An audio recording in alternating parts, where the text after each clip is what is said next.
Okay, our lesson this morning is Joseph put into prison. Last week, you all studied about Joseph being sold to the Ishmaelites, okay? All right, and there was two brothers that kind of had a part in it that were a little bit against, you might say, the sale of Joseph. Does anybody know who them two brothers was? Reuben and Judah. Yeah, Judah, they were wanting to kill him, and then Judah kind of came to his behalf on that and says, oh, let's just put him in a pit. And then I think Reuben, he kind of secretly thought, well, what we'll do is we'll put him down in the pit, and then I'm gonna let him go, you know.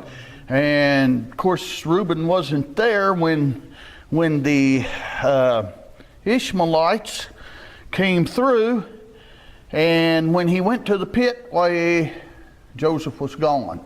And so, you know, there was two brothers here that were not quite in the agreement, but they didn't have the backbone to stand up and do really what was right. And why is it that sometimes people does not do the right things? You know, in this situation here, to me, it looked like peer pressure was the reason why. You know, there's 12 of us boys, and Joseph being one of them, and then probably Benjamin wasn't on the scene yet, so there's 10 of us, and 2 of us kind of want to go against the other 8, you know, and well, that's not very good odds, but we'll see what happens from there. But anyway, this is what happened here. You know, as I was studying and preparing for this lesson here and got ready for it today, and then we had the young people meeting, or young people singing here. They sang a song. The words was, I met Jesus at the crossroad. Well, somebody else was there also. You know who that was? It was Satan.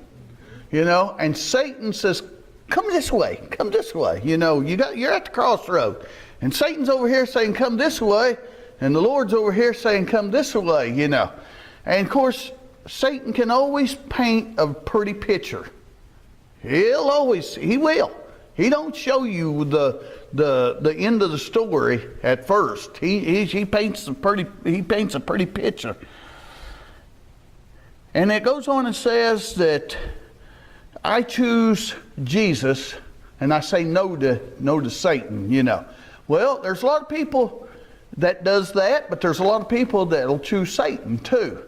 And then it goes on, and then the words was, I've hid thy word in my heart. I've hid thy word in my heart. Well, that's another thing that we need to do. We need to hide that word and keep it in our heart, but keep it always visible so that we can see it. Don't hide it so far that you don't know what it says. That's right. But hide it to where you know what it says, so that can be the weapon that you can use against Satan when Satan comes. And as we study this lesson, think of that crossroad and hiding God's word in your heart as we relate to the lesson today. That was just something that just kind of came to me while they were singing there, so I kind of wanted to bring that out. Our memory verse, and who is he that will harm you if ye be followers of that which is good? You know, if we follow what is good, who's going to harm us? Well, there'll be people try to, you know, and a lot of people will give up because they think they're being harmed by them people, so to speak. But you know who really can harm us? Not who can harm our body, but who can harm our soul. These people here on earth can't harm our soul. They can't touch our soul. Now they can influence us to give up on our soul, but but they can't harm our soul. Yes, they might harm us as far as fleshly, but look what they did to Jesus, you know. But they can't harm your soul. Only you can be the one that harm your soul. So that's what our memory verse there is. I'm going to read the junior emphasis. In Egypt, Joseph became a servant to one of Pharaoh's officers named Potiphar. I hope I'm saying that right. Potiphar's wife tried to seduce him to sin with her. When Joseph refused her, she lied about it, and he was thrown into prison. However, God was with him there, even though, I'm adding this, even though Joseph might have came in his mind several times, here I am down here for doing what I thought was right. Here I am. But that's exactly where God wanted him. After we see the end of it, now while he was going through that, here he is, a 17 to a 20-year-old fella, you know, young feller, being sold into a strange country. No relation around, no family around, nobody around that really pertains to God at all in this, you might say, God-forsaken country. I've heard people say that, but you know, it's not. God knows where it's at. Sure. But you know, the people has forsaken God down there, and it's not a good place to be. But that's where God had him to go. That's where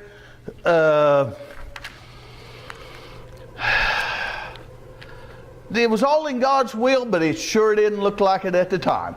Let's just put it that way. Let's go start reading the first there. And Joseph was brought down to Egypt, and Potiphar, an officer of Pharaoh, captain of the guard, an Egyptian, brought him of the hands of the Ishmaelites, which had brought him down thither. Now, who are the Ishmaelites? Who are the Ishmaelites?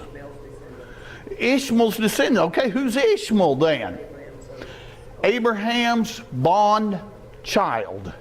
Okay, so these were cousins of Joseph, right? That's right. They were cousins because Ishmael was a half-brother to Isaac. Isaac was Joseph's grandfather, right? Right. Okay. So Abraham would be great-grandfather. Well, these Ishmaelites were probably grandchildren or great-grandchildren of Abraham also.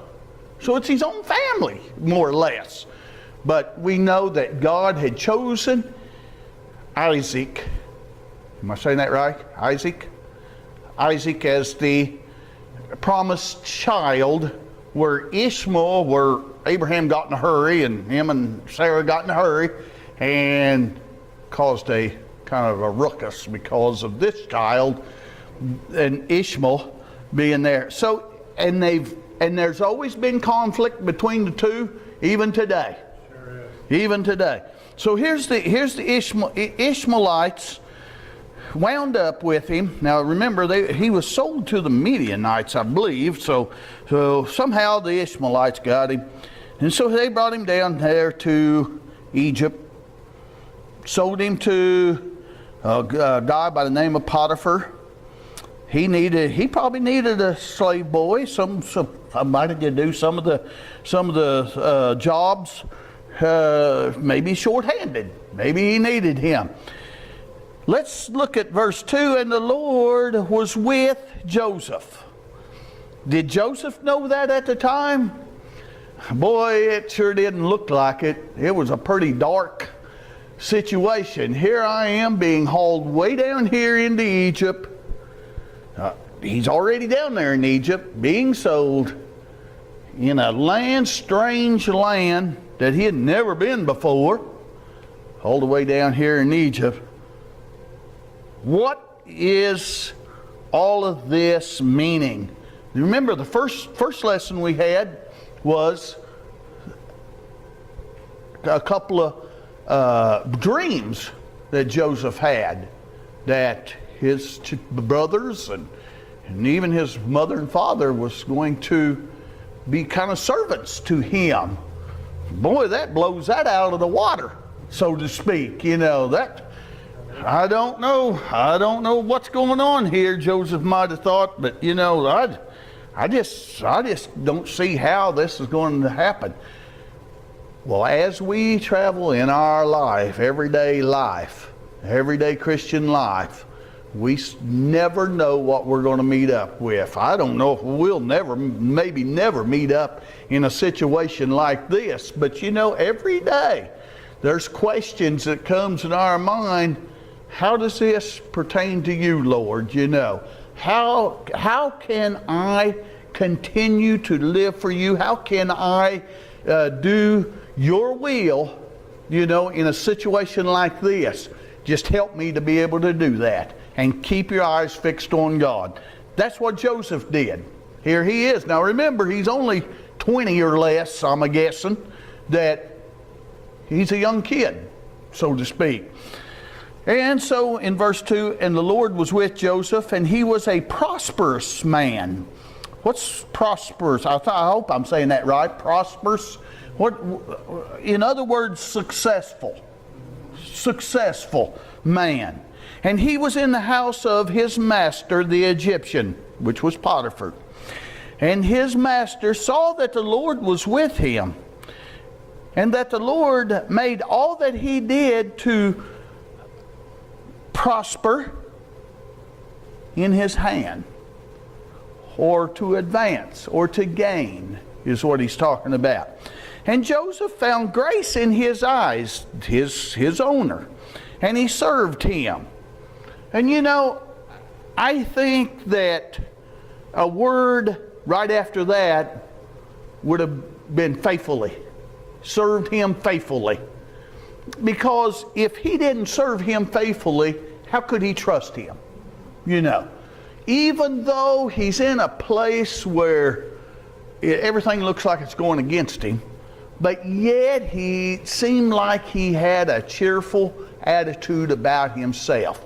And he served Potiphar faithfully. I'm adding that word, but I really feel like that. And he made him, talking about Potiphar, and he made him, Joseph, overseer over his house, and all that he had, he put into his hand. Now, he had a lot of trust in Joseph, Do you think this trust built up over one day? I doubt it.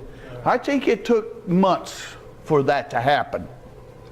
And as he saw, he says, this kid kind of a little smarter than most of the kids running around here. Everything seems to be doing real good. He's really trustworthy. I can trust him. He's not going to run away. Why? Because he had God in his heart. Because he was serving God. He never let that get out of his mind of serving God. And that's the way we should be. Never, never, never give up on God. Sometimes it seems like that God has forgotten us, but he hasn't.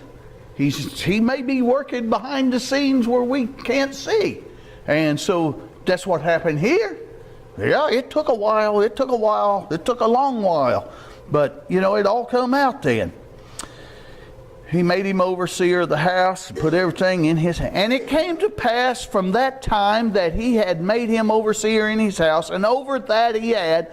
And the Lord blessed the Egyptian house for Joseph's sake. And the blessing of the Lord was upon all that he had in the house and in the field. He's talking about Potiphar here. Everything was really kicking off and doing good for him. And he left all that he had in Joseph's hand. Here, young man, just take control of everything. I've got other things to do. You take control of everything I've got here. And he knew not aught he had. In other words, Potiphar didn't even know what all he had. He just left it up to Joseph, save the bread which he did eat. Of course, that you could see that right there. And Joseph was a goodly person, and well favored. Now what does that well favored mean? He was good looking. He was a nice looking feller, you know. Okay, there's nothing wrong with that. I'm not blessed with good looks, but I'm a child of God, and that's all I can say about that. But he was a nice looking feller. Okay, young feller too. And so, you know, with him having everything that Potiphar owned, and was able to manage that in a respectful way and in a business-like way, where did he get that? Where did he get that training from? He was the first MBA in the family of God. Okay. I don't know as if he had very much training back. He got his training after he got all away from home. God was with him. God was with him and directed his hands in everything, seemed like everything he did. Here is Joseph, away from his home and family and now sold as a slave servant, you know. Here he is, way down here. However, the Lord was with Joseph. Don't you think Joseph thought to himself, Potiphar has left everything in my control. I'm doing a real good job at directing and taking care of the stuff here, but it's not me. It's God that's doing that. I don't think he ever took his eyes off of God on that part and focused more on himself. Yes, God was using him as a tool for later on stuff, is what he was doing. For later on things that was to happen, he was using him as a tool. I think Joseph always kept that in the back of his mind, that everything that's happening, everything that's good that's happening is God. Now, me being down here, I don't know if that's good or not. He might have thought that. But you know, as things was prospering, I think that gave him a little ray of hope that, you know, I think God still knows where I'm at. You know, we need to remember that too. Sure. No matter where we're at, no matter what kind of a situation we get into, God knows where we're at. You know, sometimes it gets pretty dim and pretty foggy and pretty pitch black sometimes. But God knows where we're at, where we are at, maybe I should say. You know, my mind goes to Job.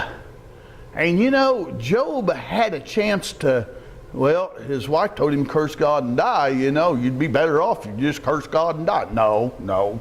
Job rebuked her for that, you know. Job says, I don't know where God is, and I have no idea where he's at, but God knows where I'm at. And he said, I mean, that was his darkest moment, I believe. You know, when you feel like you're rejected of God, that's got to be a dark moment, very dark moment, you know. But he still had faith in God, just like Joseph did. I don't know where God is. It just seems like I can't get a hold of him. But you know, he's prospering this house, and it's him that's doing that. And he has to be, and he's working through me. He's working through me because I'm the only tool down here. So here I am. Something's bound to break loose. I don't know when, but it's bound to break loose. And so that's what he did. He was sold as a slave servant. However, the Lord was with Joseph. He was honest and good, Joseph was. Potiphar trusted him. He put him all that he had in the house and in the field and in Joseph's care. The Lord made it all go well for Joseph's sake. Now, he used Joseph because Joseph was the tool that God wanted to use at that time. he could have used anybody. He could have used anybody. He could have used Reuben. He could have used Judah. He could have used anybody else. But you know, he knew exactly who he wanted there in that situation. Because Joseph, and you know, Joseph had a terrible upbringing. He was a favored child. He could have been a spoiled little brat. Don't forget that. He could have been just as nasty as he could have been. But he wasn't. He wasn't. It's because he trusted God. And you know, we might be in a situation where we could be a spoiled brat too. But you know, let's don't do that. You know, even though we think we might have an excuse to be a spoiled brat, Joseph had all the opportunity to be use that as an excuse. Well, it's my upbringing. How many times have you heard that in life lately? Well, it's all because of my upbringing. You know, that's no excuse. God does not use that as an excuse. Let's go to 39 and 7. And it came to pass after these things that his master's wife, Potiphar's wife, cast her eyes upon Joseph and said to him, Lie with me. But he refused and said unto his master's wife, Behold, my master woff not what is with me in the house, and he hath committed all that he hath in my hands. There is no greater in this house than I. Now, he's not building himself up here. He's just stating a fact here, is what he's doing. Neither hath he kept back anything from me but thee, because thou art his wife. Now, he's bringing it pretty plain to her. How then can I do this great wickedness and sin against God? You see where he's focusing on? He's focusing on God. See? There ain't no way that's going to work out. And it came to pass as he spake to Joseph, tell me them next three words. Day by day. Day by day. That just didn't happen one day. But every day he went to work, it seemed like he had to refuse her there. That he hearkened not unto her, thank the Lord, to lie by her or to be with her.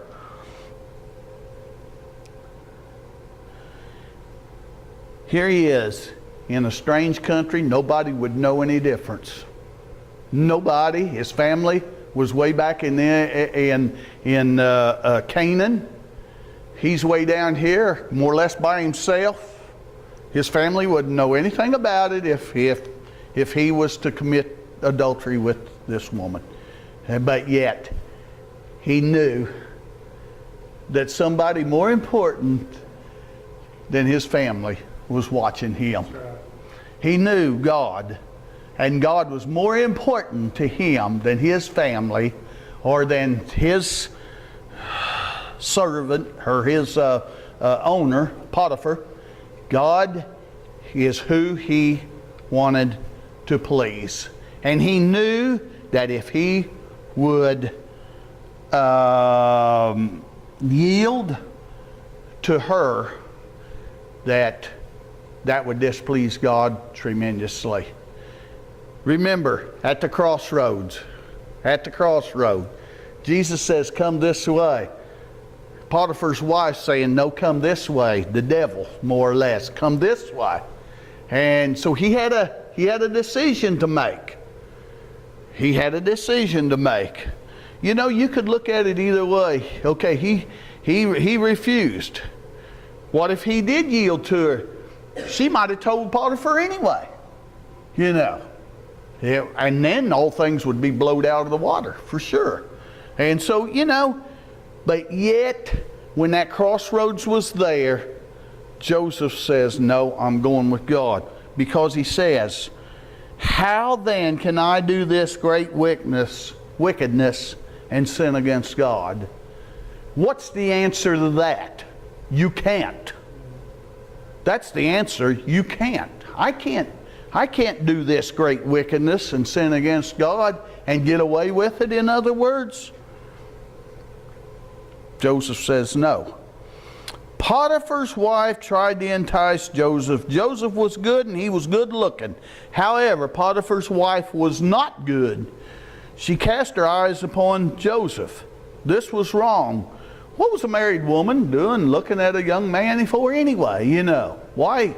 Well, Potiphar's not home very often, you know. This might have happened at 1 o'clock in the afternoon, you know. Well, Potiphar's not going to be home till 5, 6 o'clock at night, you know. It didn't make Joseph any difference. I don't care what time, and I don't care if he's gone for a month, you know.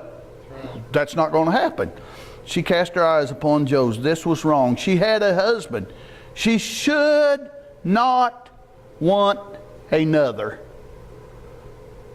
And we see that all the time, don't we? We see that all the time. My, people that are married and look at other spouses. You know, we see it. Joseph would not listen to her. He said, my master trusts me. Isn't that what he said? He said, my master trusts me. He trusts me with you. Let's not break that bond, you know. Let's continue the way we're doing here. You know, everything's going good. Let's not betray him, you know. And he also said, I like that part, what he says, how then can I do this great wickedness and sin against God and get away with it? The answer to that, you can't. Nevertheless, she kept talking to him. He tried to keep away from her.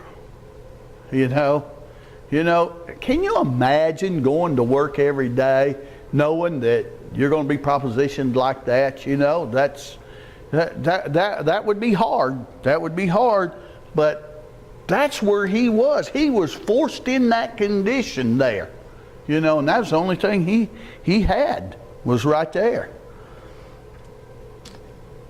Verse 11, and it came to pass after this time that Joseph went into the house to do his business, like always, like the day before, and the day before that, and the day before that.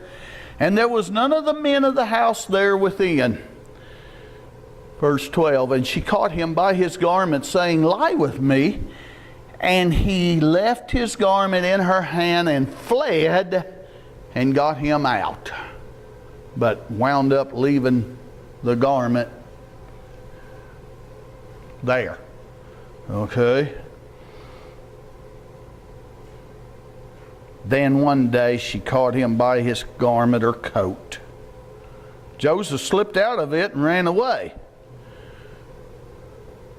When people tempt you to do wrong, be like Joseph. Amen. You know, we as people, when this happened the first time, you know, confrontation needs to be made at that time. And I'm talking about, hey, that's not me. I don't do things like that. Let's get that out of our mind and go on. He keeps going day after day. It's time to change. It's time to get out, do something. Now he was a captive here. He couldn't do that, you know. So you know he was in a situation where he couldn't. But you know, if we have an option to be able to get out and get away from it, that's the best thing to do. That's right. Get out and get away from it, because it'll wear on you. It'll wear and it'll wear and it'll wear and it'll wear, and pretty soon you might get caught in a situation where you're at a vulnerable. Say that again. Okay, position to where you would give in, and you know, because we're flesh. Sure. We're flesh. And so we have to be very careful. And, you know, there is people out there, and there is people out there that looks on this as everyday living. Men and women. You women are just as apt to get caught into something like that as men is. And you know, we have to really watch it. And it doesn't make any difference what age we are either. You know, young children, young teenagers, or people that's been married 30, 40 years is just as apt, and longer even. You know, you see people getting a divorce that's been married for 30 years. Why do they want to do that? You know, and even more than that even. Why do you want to do that? I mean, we've raised our family and did all this stuff together. Why do you want to give up just because some little gal over there catches your eye, or some nice looking guy catches your eye or something? I don't understand it, but you know, that's the way it goes sometimes. That's what the television teaches us. Yeah.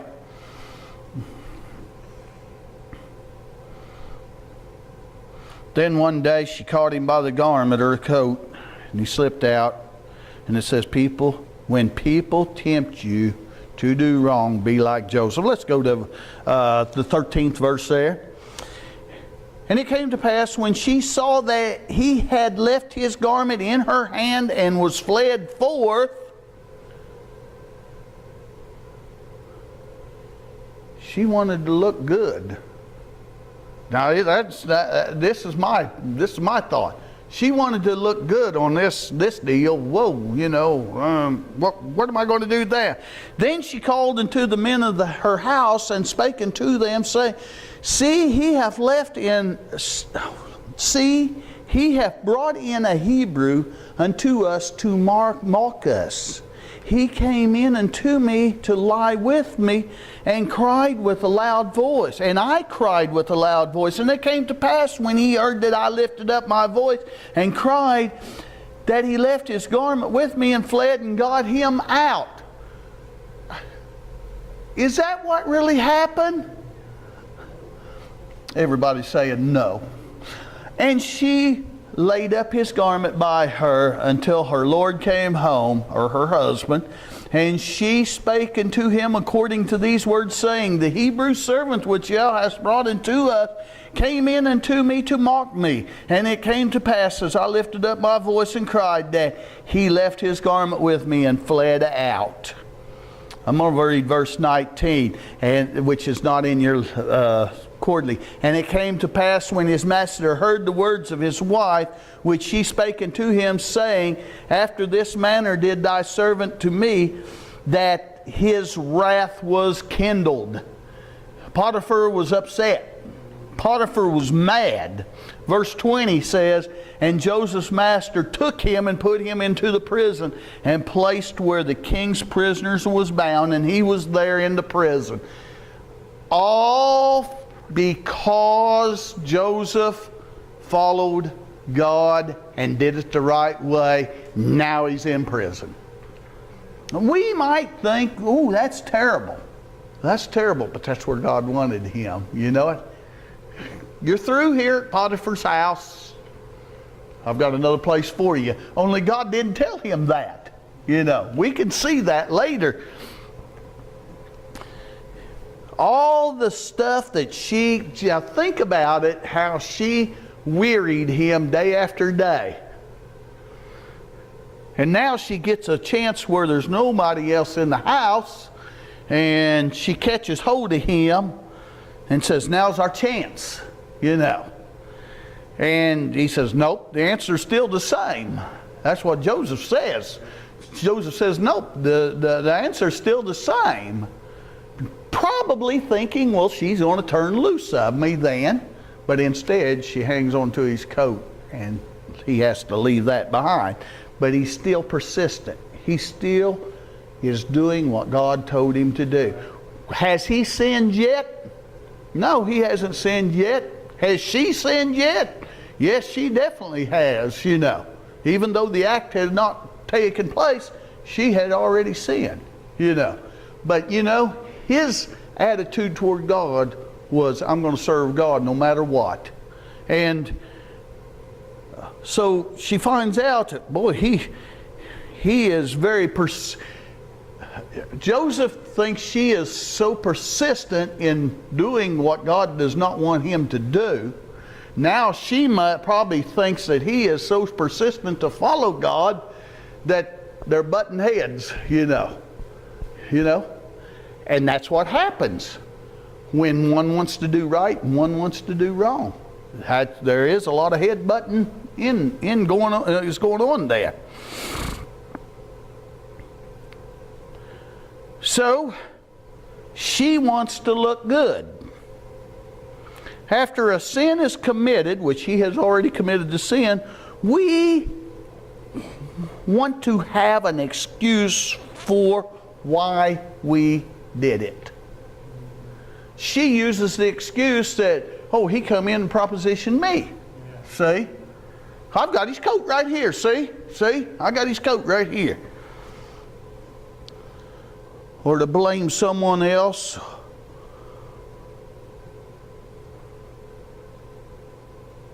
Or we try to sometimes fix it ourselves, you know. But you know, when sin enters, there's only one fix to sin. And we can't blame it on somebody else.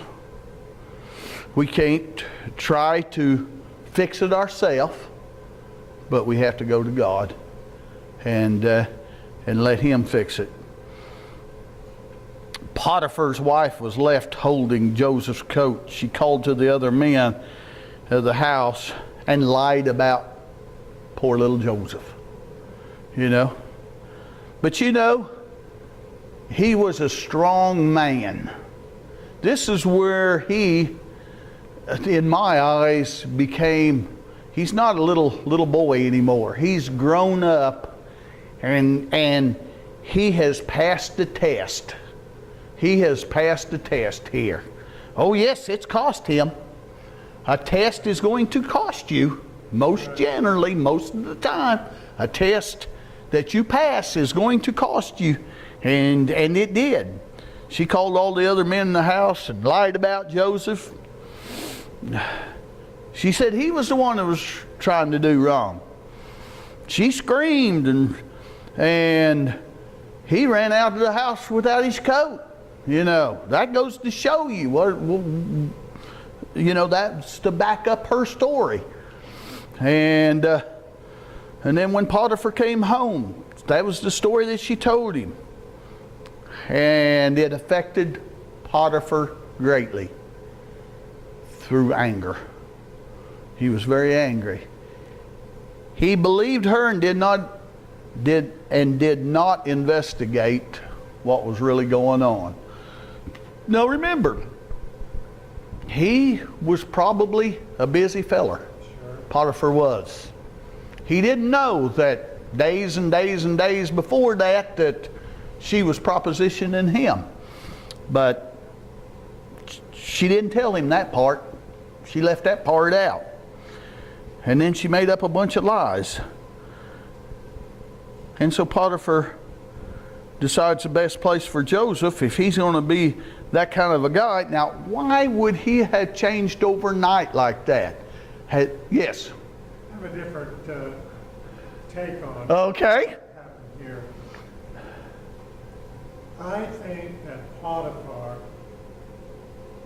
suspected that his wife was at fault. Okay. Because I think he knew something about her character, and he trusted Joseph. That's the reason he put in charge of the household. So when the situation happens, yes, he's angry, but who is his anger directed at? I think, now this is just an opinion, the anger was directed at his wife and the situation that she created, because Joseph was a Hebrew slave, still a slave, and because of Potiphar's position in the cabinet of the king, because of the aristocratic relationship that his wife had, because Joseph was a slave, there's only one thing he could do, and that is to blame Joseph, accept his wife's explanation, knowing it's not right. He's angry with her, and he's angry that he's forced to have to put Joseph in jail because he believes Joseph is innocent in this. Joseph is the man who's trusted. Joseph is the man that has taken care of his property and his estate and done so well. He is just so angry with this whole thing. His hands were somewhat tied, and he was very frustrated. Now, that's, maybe they don't make movies out of that explanation, but to me it just seems to make a lot more sense than all of a sudden Potiphar would just say, okay, oh my goodness, I've been deceived by Joseph all these years that he's worked for me. I just don't buy that. I think that he was upset because of the situation that his wife had created for him, and the only thing he could do was to blame Joseph and put Joseph in prison. Okay. And since he was a prisoner, why did not Potiphar just kill him? Okay, that's what I was just thinking, that there was nothing that would keep Potiphar from killing him then. If, okay, I can see that point. I can see that point. And so yeah, that's a point that I had never thought of before, but here he is. Who's going to miss him? Yeah. I mean, you know, who cares about these little Hebrew kids, you know? We'll just get rid of him if he's that bad, you know, and all. But no, his life was spared, and for some reason, which we know, it was because God wanted his life spared, because he had a position for him later on, and it took steps to get there. Okay, let's go to verse 21. Yep. No. Yep, there we go. But the Lord was with Joseph. Now this is where he's in prison now. And it says, and the Lord was with Joseph and showed him mercy and gave him favor in the sight of the keeper of the prison. You know, everywhere he went, they could trust him, you know. You know, his father even trusted him to go check on the brothers, didn't he? You know, so it started way back with his father, now Potiphar, and now the prison keeper. So, you know, when your character is of such, it don't change overnight. That's right. It does not change overnight. Well, it didn't with him. And gave him favor in the sight of the keeper of the prison. And the keeper of the prison committed to Joseph's hand all the prisoners that was in the prison. And whatsoever they did there, he was the doer of it. The keeper of the prison looked not to anything that was under his hand, because the Lord was with him, Joseph, that's what he's talking about, and that which he did, which Joseph did, the Lord made it to prosper. Again, God is blessing Joseph, saying, Joseph, I know where you're at. I'm helping you out here. Although it don't look like it, I'm making things to prosper. It didn't before, and it is now. You might not know that it didn't before, but it is now, and it's just because you're right where you need to be. You know, is everything going to prosper if we're right where we need to be? It is spiritually. No, it may not physically, may not financially, may not in other ways, but spiritually it will. And we can, that's the reason why it's good. You know, at the end of the year, these grocery stores and different things usually will take inventory. Sure. You know, it is good for us at least once a year to take inventory of our soul and see where we stand. Because if we're not as well off as we was the last time we took inventory, something's wrong then.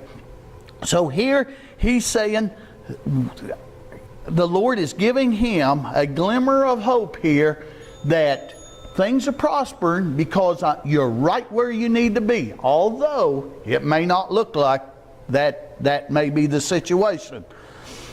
Things seemed to be going from bad to worse when he was cast into prison.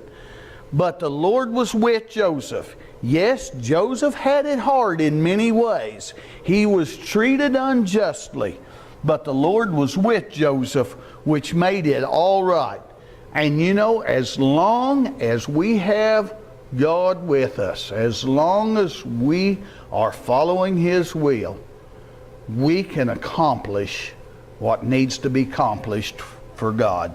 Joseph had peace and joy inside. Yes, probably not every day.